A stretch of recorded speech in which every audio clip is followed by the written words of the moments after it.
One of the most powerful gifts that we have in the Catholic Church is the Eucharist, and I don't think that we utilize it enough. The Latin word for adoration is adoratio, which means a kiss and an embrace. Adoration has transformed me as a woman.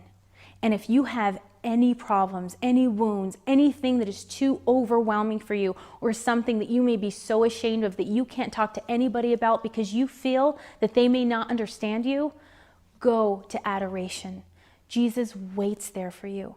And sometimes when I go to adoration, I just sit there and I think, nothing really happened. I didn't have some huge spiritual experience. And, I never really do. But there's an amazing analogy that I heard that I think is perfect for this. And is that when the clouds are covering the sun, you still can get burnt by the sun. It's still there and you still feel the effects of it even though you don't see it. And sometimes when you're sitting in adoration, it's hard and you may not even understand what adoration is and you may not know what to say to Jesus just sitting there, but you don't have to. Just being there with him is enough. I had a really hard time in my life and I was so sick of the lifestyle that I was living.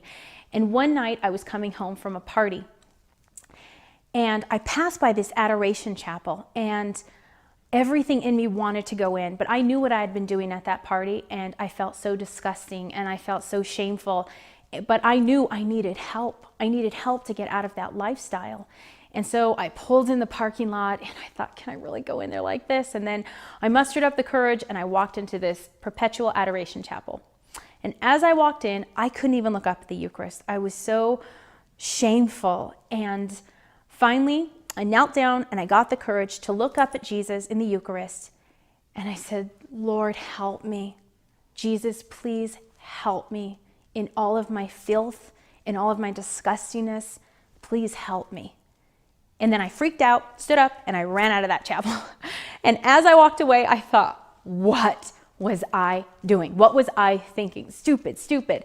But now that I look back at that situation, that was a huge turning point in my life because I realized that God just didn't want my good, that God just didn't want me to be a saint and then he was going to love me.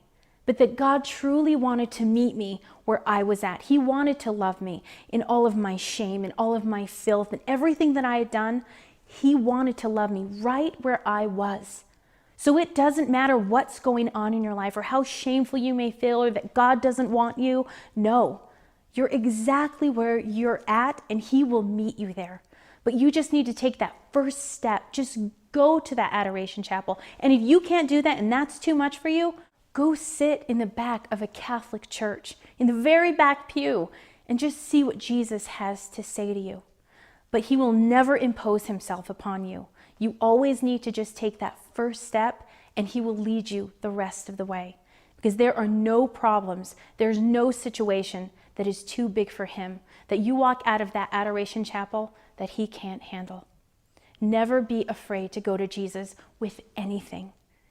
Face it, own it, heal it. I'll be praying for you.